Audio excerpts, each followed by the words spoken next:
Good morning student. आज हम सभी पाठ बच्चे काम पर जा रहे हैं, इस पाठ को समझना चाहेंगे। इसमें कुछ हमने अर्थ भी लिख दी है। अस्मा मामूल मतलब यथावत, इसमें शब्द दिया गया है, अभी आप पढ़ेंगे। अंतरिक्ष का मतलब तो आकाश, भयानक का मतलब डरावना, और विवरण का मतलब होता है हाल चाल या फिर क्रम से किसी चीज को लिख रहे हैं। गद्य में जैसे हम लिखते निबंध लिख दिया, तो हम सब कितना पढ़ते हैं। तो कवि ने इसी तरह से इस कविता को बाल श्रम के विरोध में लिखा हुआ है कि बच्चों को परिश्रम करना नहीं चाहिए या उनसे नहीं करवाना चाहिए। सरकार ने भी बहुत सारे नियम बनाए, लेकिन क्या हम हर जगह देखते हैं कि उन नियमों का पालन हो रहा है?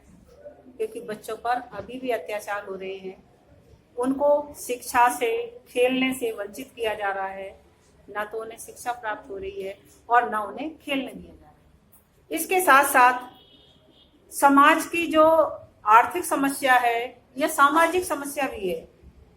अकेला सिर्फ पैसे के लिए नहीं, बल्कि लोगों की मानसिकता इस तरह की बन गई है कि जिसके कारण बच्चों पर अभी भी अत्याचार होता है। तो कवि ने उसी की ओर सबका ध्यान आकर्षित किया है कि बच्चों पर अत्याचार नहीं होना चाहिए। और आखिर में यदि इतने कठोर नियम बने हुए हैं, कितना बड़ा बच्चा बालिग माना जाएगा, कितने बच्चे तक से कितना काम करवाया जा सकता, ये सारा कुछ है ना नियम लिखा हुआ है, लेकिन फिर भी उन नियमों को नहीं माना।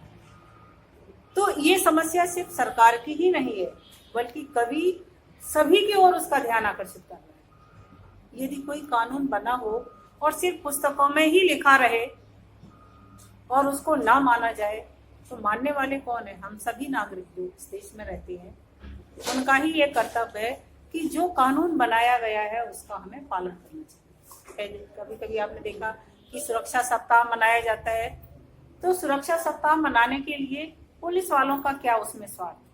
जान आपकी बचेगी, आप हेलमेट लगाए होंगे तो आपकी जान बचेगी है? लेकिन फिर भी वो रोक रहे हैं या आपसे मना कर रहे हैं, विनम्रता पूर्वक मना कर रहे हैं। पर ये भी तो सोचो कि आदमी कब तक विनम्र रह सकता है? पूरा दिन सुबह से लेके और शाम तक वो विनम्रता से ही बात करते रहे कि भाई हेलमेट लगाया करो। या फिर आपने सोचा कि जब हम कपासन चौराहे उस पे कलेक्ट्री चौराहे पे पहुंचेंगे तब हम रख लेंगे सिर में अकेला हेलमेट। वो भी रखा हुआ है, बंधा हुआ वो भी नहीं है। क्यों रख लिया? क्योंकि आगे हमें पुलिस वाले खड़े होंगे ना, वो पकड़ेंगे।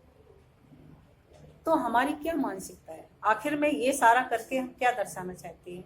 क्या हम वास्तव में ही नियमों को मान रहे हैं, या कोई हमें डंडे के जोर से कानून मानने के लिए बाध्य करे तब हम मानेंगे? क्योंकि कानून तो आपके स्वयं के लिए है और जिससे आपका ही भला है। यदि किसी परिवार का एक सदस्य किसी दुर्घटना में घायल हो जाता है या मर जाता है, तो उस घर के लिए कितनी बड़ी समस्या आ जाती है। और वो समस्या उसको नहीं है, क्योंकि वो तो मर गया, वो तो चला गया। जो जिंदा है उनके ऊपर क्या मुसीबत पड़ती है। इसलिए हम जिन कानूनों का भी पालन करना है, हमें ईमानदारी से करना चाहिए। अभी भी हम देखते हैं कि उन दुकानदारों को भी पता है कि हम बाल श्रम के खिलाफ कानून बने हुए हैं, पर वो किस लोभ में उन बच्चों को रख लेते हैं। पैसे कम देने पड़ेंगे, बड़े किसी व्यक्ति को रखेंगे, वो हो सकता है इस तरह से काम भी नहीं करेगा, और बच्चे को किसी को रख लेंगे तो वो काम भी दौड़ दौड़ के करेगा दुकान पर है, और इसको पैसे भी कम देने पड़ेंगे। और जो मन आएगा वो उसी तरह से उसको डांट भी लेंगे।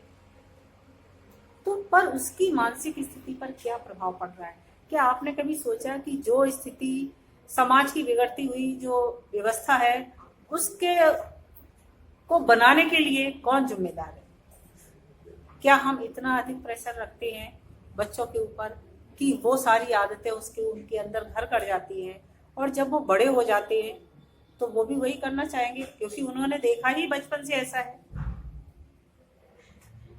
और जब हमने बचपन सेठ यदि अपनी दुकान पर बैठा हुआ और जो बाल श्रम करने वाले छोटे छोटे बच्चों को अपने होटलों पर या कहीं पर रहना कर रखा है, अब उनका लड़का या कुछ आने वाली संतान क्या उनके प्रति दया की भावना रहेगी उनके लिए? नहीं रहेगी, क्योंकि वो तो बचपन वो समझते ही कि ऐसे ही होता है इनके साथ, और इनके साथ ऐसा ही करना भी चाहिए, क्योंकि बिना ऐसा किए ये मानते ही नहीं है। इस तरह की भावना उनके मन में आ जाती है, और फिर बड़े होने के बाद वो भी। लेकिन वही बच्चा, क्या वो छोटा नहीं बना रहेगा? क्या होगा, किसी न किसी दिन तो वो भी बड़ा होगा ना। और जब वो बड़ा हो जाएगा तो उन सेठ साहूकारों के प्रति जिन्होंने इतनी दुत्कार लगाई उसे बचपन में, और इस तरह से उसका पालन पोषण हुआ और बड़ा हुआ, तो उसके मन में क्या उनके प्रति सम्मान की भावना होगी? क्या होगा?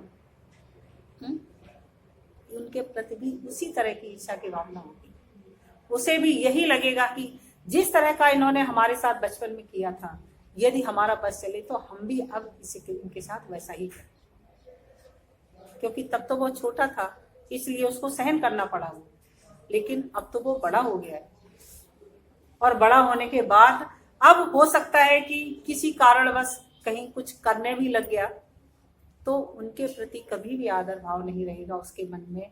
उसके मन में भी वही प्रतिशोध की भावना रहेगी कि जो हमें बचपन में मिला है वही हम दूसरों को भी दें। तो इस तरह का जो कवि ने, इसीलिए हम देखते हैं कि बाल श्रम के लिए कानून बनाना ही एक मुख्य नहीं होता है। सरकार ने कानून तो बहुत सारे बनाए हुए हैं, लेकिन पालन करने वाले तो हम सभी हैं। 1 वीक या सड़क सुरक्षा सप्ताह मना दिया गया, तो पुलिस का काम सिर्फ यही नहीं है कि आप थोड़ी दूर निकलो और फिर हेलमेट को उतार के अपने पास रख लो और इसके बाद फिर चले जाओ आराम से। अरे दिखता है कौन सिर में वजन रखे हैं? तो क्या सारी पुलिस इसीलिए गवर्नमेंट उनको पैसा दे रही है कि सिर्फ आपका हेलमेट लगवाने में, सीट बेल्ट लगवाने में, इन्हीं में टाइम दे? उसके लिए तो और भी तो बहुत सारे काम है। 1 सप्ताह 2 सप्ताह, उसका मतलब ये है कि लोगों के अंदर उन चीजों की आदत को डालना। जैसे आपने देख कोरोना काल हुआ, जब देश में इतना अधिक कोरोना फैला हुआ भी नहीं था, फिर भी लॉकडाउन था हमारे देश में। हमारे देश में क्या बहुत सारी जगह था जहां घर से बाहर नहीं निकलने दिया जाता था। उसका फायदा हम सबको क्या हुआ? क्या फायदा हुआ उसका? हम स्वस्थ भी हैं। दूसरे, जब इतना फैला नहीं था और उससे पहले ही हम सबको वो सिखा दिया गया कि हमें सोशल डिस्टेंशन भी रखना है, दूसरे मास्क लगा के भी रहना है, थोड़ी दूरी बना के ही हमें बात करनी है।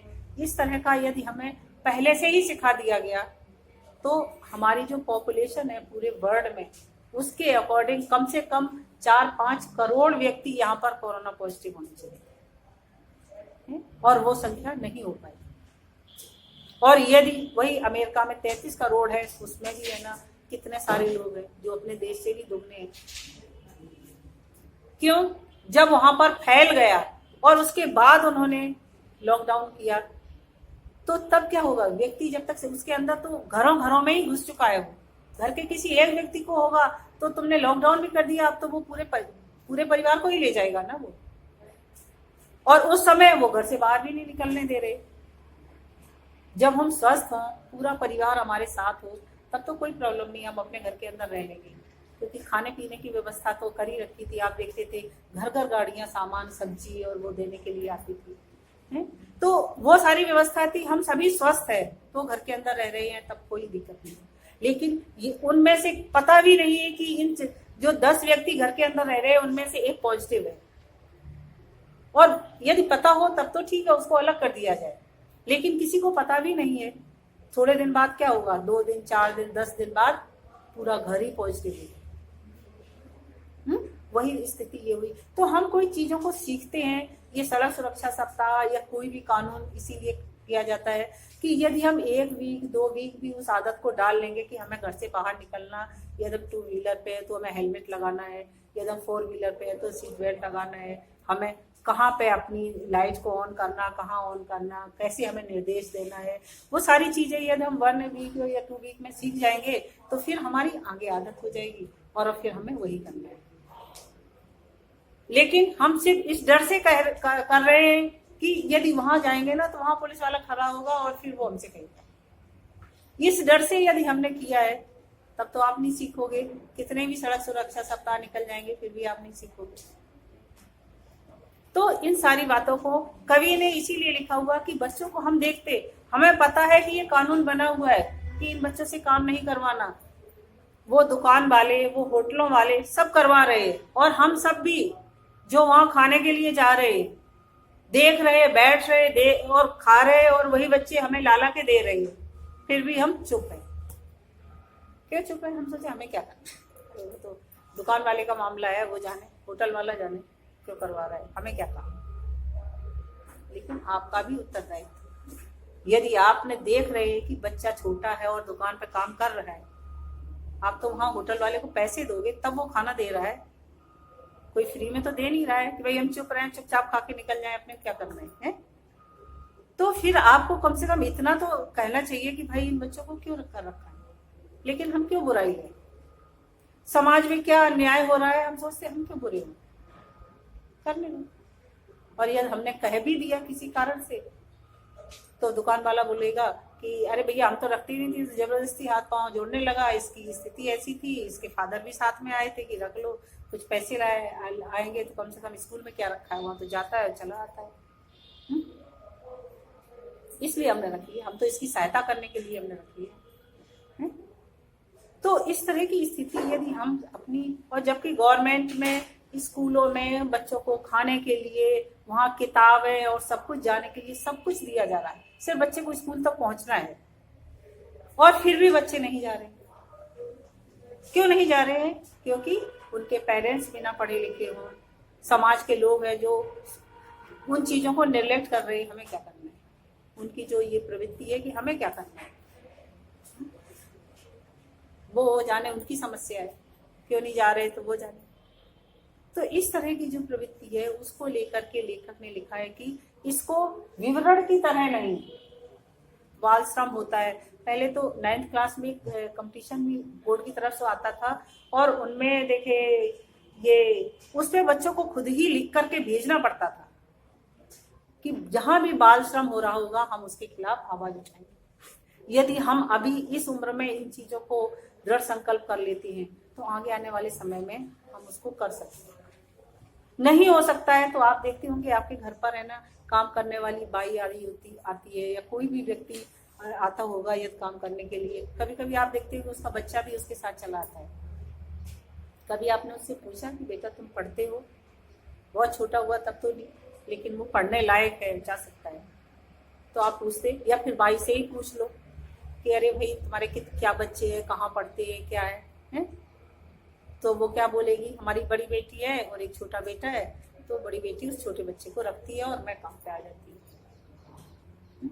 मतलब ना तो बड़ी बेटी की पढ़ाई हो रही है और उसका काम है छोटे वाले भाई को रखना, या बकरी है या गाय है उसको खेत पे चराने के लिए ले जाती है, कूड़े पे ले जाती है। तो इन सारी समस्याओं को, या हम इतने तो पढ़े हैं कि हम कहें कि अरे उसको हमारे पास ही लाया करो, आधा घंटे हम ही उसको पढ़ा दिया करेंगे, आप उसको स्कूल भेजो, इतना बड़ा बच्चा तो हो ही गया है कि तुम उसको अपने साथ रखो। और जिसका जो अधिकार है, उस बच्चे को पढ़ने का अधिकार है, तो उस छोटे भाई को खिलाने के लिए उसका जीवन क्यों बर्बाद कर रही हो? उसको तो पढ़ने दो ना कम से कम। और ऐसा भी नहीं कि गांव-गांव प्राइमरी स्कूल खोले हुए हैं गवर्नमेंट ने, ज्यादा दूर भी नहीं जाना, वहां ऐसा नहीं तुम खाना नहीं बना पाती तो वहीं खाने को मिलता है बच्चों को, 5th क्लास तक के बच्चों को तो वही मिल रहा है खाने को, और फिर भी हम नहीं भेजते। और किताब है, कॉपी, ड्रेस सब कुछ दे रही है गवर्नमेंट, और क्या कर सकते हैं? इसमें हम गवर्नमेंट का फॉल्ट माने या हम खुद अपने आप का माने? तो इस तरह से कवि ने ये एक प्रश्न उठाया है, कोहरे से ढकी सड़क पर बच्चे काम पर जा रहे हैं। कोहरे से ढकी, जैसे अभी सर्दी का मौसम था, आपने देखा कितनी ठंडक थी, चारों ओर कोहरा पड़ा हुआ है, लेकिन यदि बच्चे को कहीं होटल में काम कर रहा है तो उसे 8 बजे पहुंचना है, और सुबह सुबह वो अपना टिफिन लेकर के और वहां पर काम पे जा रहा है। तो ऐसा देखने को क्यों मिल रहा है? कवि कहना चाहता, कोहरे से ढकी सड़क पर बच्चे काम पर जा रहे हैं, सुबह सुबह बच्चे काम पर जा रहे हैं, हमारे समय की सबसे भयानक पंक्ति है। कवि कहना चाहता है कि बच्चे काम पर जा रहे हैं, यह पंक्ति हमारे समय की सबसे भयानक है। क्यों भयानक है? क्यों बच्चों को क्यों काम पर जाना, अर्थात कवि उसका विरोध कर रहा है। और फिर क्या कहना चाहता वो, भयानक है ऐसे विवरण की तरह लिखा जाए। उससे ज्यादा भयानक क्या है? गवर्नमेंट ने भी रूल बना दिए, बहुत सारे लोगों ने उस पर लेख लिख दिए, बहुत सारी कविताएं लिख दी, और वो सब किताबों में बंद और रखी हुई। हम बात किसी ने पढ़ भी ली तो भी उसका समाज पर क्या प्रभाव पड़ रहा है? मुख्य रूप से तो साहित्य वो होना चाहिए जिसका समाज के ऊपर कोई प्रभाव हो, या लोगों की सोच ऐसी होनी चाहिए कि जिनका समाज के लिए कोई फायदा हो सके। यदि हम पढ़े हैं और सिर्फ हम अपने लिए ही पढ़ रहे हैं, किस लिए? हम पढ़ लेंगे, अच्छे कोई डॉक्टर और इंजीनियर बनेंगे, और फिर इसके बाद खूब सारा पैसा कमाएंगे और ठाठ से, बस इतना सा ही उद्देश्य है क्या हमारा? और फिर उस पैसे का क्या करेंगे हम, पता ही नहीं। इकट्ठा करते जाएंगे, इकट्ठा करते जाएंगे, 1 लाख, 2 लाख, 10 लाख, 50 लाख, 1 करोड़ है, और वही बैंक में जमा होता रहेगा। और फिर अंत में क्या होगा? क्योंकि ये पैसा वहाँ भगवान के यहाँ तो चलता ही नहीं है ना। उसके लिए तो वो कागज के टुकड़े हैं ना। यहाँ तक कि इंडिया के बाहर भी जाएंगे तब भी वो नहीं चलेगा। उसके लिए हमें क्या करना पड़ता है? अपनी कन्वर्ट करवानी पड़ती है। जिस देश में जाएंगे उस देश की करेंसी में हमें कन्वर्ट करवानी पड़ेगी उसको, है? तो फिर इस कागज के टुकड़े आखिर में कब तक इकट्ठे कर करके, और फिर उसके लिए कोई भी समाज में उसका महत्व नहीं। यदि तुम आने वाली अपनी संतान को 2 करोड़ 4 करोड़ रुपए फैक्ट्री और मकान और सब कुछ देके गए तो वो क्या करेगा? अच्छा रहा, सब कुछ जमा जमाया है, अपने को कुछ नहीं करना है। पागल थे बाप जो कमा कमा के इकट्ठा कर गए हैं। हमारे लिए तो सब कुछ सेटलमेंट यार, ऐश करो चाहिए। उसको वो भी नहीं करना जो आपने किया, उसको उतना भी नहीं करना है। क्योंकि रास्ता तो हमने खुद ही खोल दिया। तो इसलिए हमें क्या समाज में क्या उचित हो रहा है, क्या अनुचित हो रहा है। आपने देखा प्रेमचंद की कहानियां जो आप पढ़ते, प्रेमचंद तो बहुत ही गरीब, आर्थिक स्थिति उनकी ऐसी थी कि कभी भी उनका घर चलाने के लिए भी पैसे नहीं मिलते, लेकिन फिर भी वो समाज के लिए लिखते थे। और आज तक, जबकि वो तो बहुत पुराने लेखक हैं, फिर भी उनकी कथाएं, कहानियां कब के संदर्भ में उन्होंने लिखी हुई थी, और आज भी वो प्रभावी है। आज भी उनका समाज पर कोई असर पड़ रहा है। तो इस तरह के कार्य हम करेंगे तो कवि यही कहना चाहता है, हमने लिख दिया। सबसे ज्यादा भयानक उसे क्या लिखा है? भयानक है इसे विवरण की तरह लिखा जाना। विवरण का अर्थ होता है क्या और कैसे हो, एक किसी के हालचाल पूछना, बस बढ़िया है, उसने क्या जवाब दिया उससे हमें कोई मतलब नहीं, बस एक औपचारिकता करना, हाँ भाई और कैसे हो, सब बढ़िया है, हाँ ठीक है। अब वो ठीक नहीं कहेगा, यदि उसने कुछ कहा भी तब भी आपके ऊपर कोई असर नहीं है। उसमें हो सकता है आपने हालचाल पूछा और वो बहुत परेशान है, उसने अपनी कुछ बात आपको बता भी दी, आपने तो बस सुनी है, उसकी उस प्रॉब्लम से आपको कोई मतलब नहीं है, और इसके बाद आप चलते हुए ठीक है उसने कहा कि आप करना, हाँ ठीक है देख लीजिए बस। तो कवि ने यही लिखा कि बस हमें विवरण की तरह लिख दिया, या क्रमबद्ध तरीके से हमने उसका वर्णन कर दिया कि ये परेशानियां बच्चों पर आ रही हैं। तो इसलिए ये बहुत भयानक है। लिखा जाना चाहिए इसे सवाल की तरह, एक क्वेश्चन मार्क होना चाहिए इस पर, जैसे नीचे लिखा हुआ है काम पर क्यों जा रहे हैं बच्चे, कवि ने क्वेश्चन मार्क लगाया हुआ है ना, कि इसे एक सवाल की तरह लिखा जाना चाहिए और पूछा जाना चाहिए समाज को या सरकार को कि आखिर में बच्चे काम पर क्यों जा रहे हैं। क्योंकि यदि हम कोई सवाल करेंगे तो उसका उत्तर मिलेगा, और यदि हम कोई पंक्ति लिख देंगे, कोई कविता लिख देंगे, कोई निबंध लिख देंगे, तो हम पढ़ेंगे और क्या होगा, भूल जाएंगे। तो कवि यही कहना चाहता है कि उसे विवरण की तरह ना लिख करके सवाल की तरह लिखना चाहिए कि आखिर में बच्चे काम पर क्यों जा रहे हैं। आगे लिखा हुआ है, लेखक या कवि फिर मन ही मन अनेक तरह के प्रश्न भी कर रहा है समाज से कि क्या ये परेशानियां हैं इसलिए बच्चे काम पर जा रहे हैं। क्या प्रश्न किए उसने? क्या अंतरिक्ष में गिर गई हैं सारी गेंदें, क्या दीमकों ने खा लिया है सारी रंग बिरंगी किताबों को? क्या काले पहाड़ के नीचे दब गए हैं सारे खिलौने? क्या किसी भूकंप में ढह गई हैं सारे मदरसों की इमारतें? क्या सारे मैदान, सारे बगीचे, घरों के आंगन खत्म हो गए हैं यकायक? अर्थात कवि क्या कहना चाहता है कि ये प्रश्न क्यों किया है, और फिर प्रश्न करते हुए कह रहा है क्या अंतरिक्ष में गिर गई सारी गेंदें? जिन गेंदों से बच्चे खेला करते थे, क्या वो सारी गेंदें गायब हो गई या आकाश में चली गई हैं, इसलिए बच्चों को खेलने के लिए भी नहीं मिल रहा है?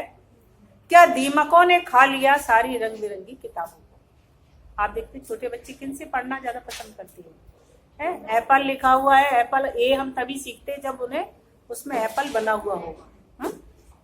उस एप्पल को देखते ही उन्हें ए याद आ जाएगा कि ये ए फॉर एप्पल। तो उस रंग बिरंगी किताबों से ही उनको उन चीजों का ज्ञान होता है।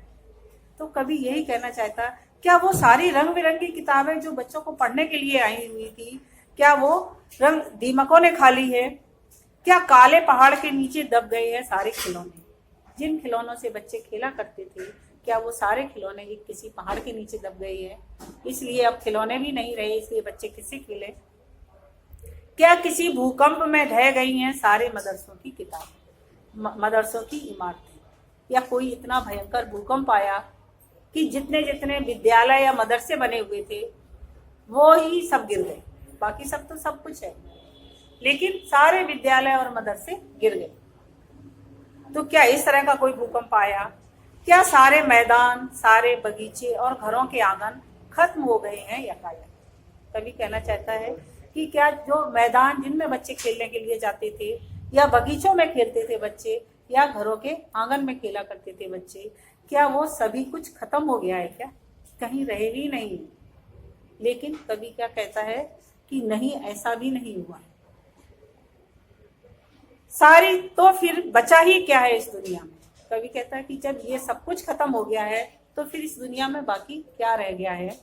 कितना भयानक होता अगर ऐसा होता, यदि वास्तव में ही ऐसा हो गया होता, तब तो लोग उसको लेकर त्राय त्राय करते कि अरे कुछ भी नहीं रहा है, इतना भयंकर भूकंप आया कि सब कुछ नष्ट हो गया।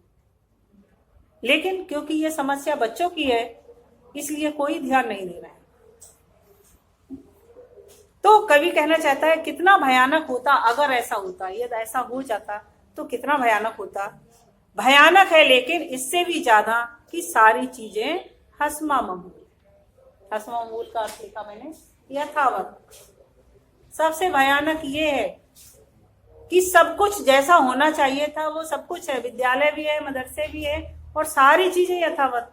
गेंदें भी हैं, खिलौने भी हैं, किताबें भी हैं, हर चीज है, लेकिन बच्चे फिर भी काम पर जाते। सारी चीजें यथावत है, पर दुनिया की हजारों सड़कों से गुजरते हुए बच्चे, बहुत छोटे छोटे बच्चे काम पर जाते। सारी चीजें, सब कुछ व्यवस्था है, लेकिन फिर भी बच्चे काम पर जा रहे हैं। इसके लिए क्या समस्या है? तो कभी यही संकेत करना चाहता है कि आखिर में ये सब कुछ समाज में क्यों हो रहा है। ना तो सरकार जागृत है और न समाज। समाज, आपको ये पता होना चाहिए कि सरकार यह नियम बनाती है, पालन तो समाज को ही करना है। आप कभी देखते होंगे, कभी हम